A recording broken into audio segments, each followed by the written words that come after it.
The economy in Kenya's beach tourism has struggled for a long time. The industry first suffered in 1997 during the Likoni clashes.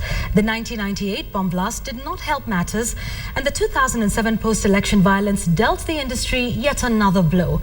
Our Coast reporter Ferdinand Omondi now reports on the latest strategy by the players to keep the industry afloat. The subtle signage of Kaskazi Hotel does little to betray what lies inside. But once you pass through the rather timid gate, Kaskazi opens up to a magnificent white monstrosity overlooking the immaculate white sandy beaches of Kenya's south coast. It has been in existence for over 20 years. But do not be surprised if you know little or nothing about it.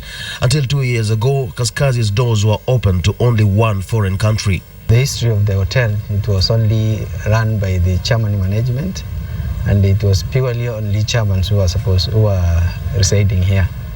Yet this wasn't how the hotel owner meant it to be. He only made the wrong decision and handed over the management to the wrong persons. At one point, they wanted even to make it exclusive club to some nationalities which we didn't like.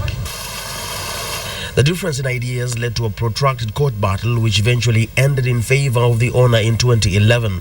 Since then, it has been a battle to put the hotel back into the path of profitability.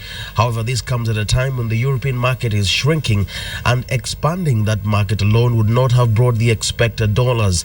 The long-term and viable option was focused on domestic tourism, with Europe as a bonus. Hotels like Kaskazi are finally realizing that domestic tourism is indispensable for an impressive bottom line. However, they're coming in at a time when many other hotels had realized that long before, and the challenge now is coming up with the strategies that will ensure they too have their fair share. The first strategy was to look at the amenities that would provide an edge over their competitors. One particular service has of late proven a magnet for money if you get it right: conference tourism. We are only targeting the market for non-government organizations, government parastatals, government ministries. At the moment, the Leisure Lodge Hotel has been the undisputed king of conference tourism in South Coast, landing lucrative contracts both from the private sector and the government thanks to a 600-capacity conference center. But man does not live on bread alone, and the diversification in South Coast has faced a common problem. The South Coast has arguably some of the best beaches in the country, but that has not necessarily translated to more bookings. Indeed, a number of factors have conspired to lead to the relatively low bookings. Key among them is accessibility.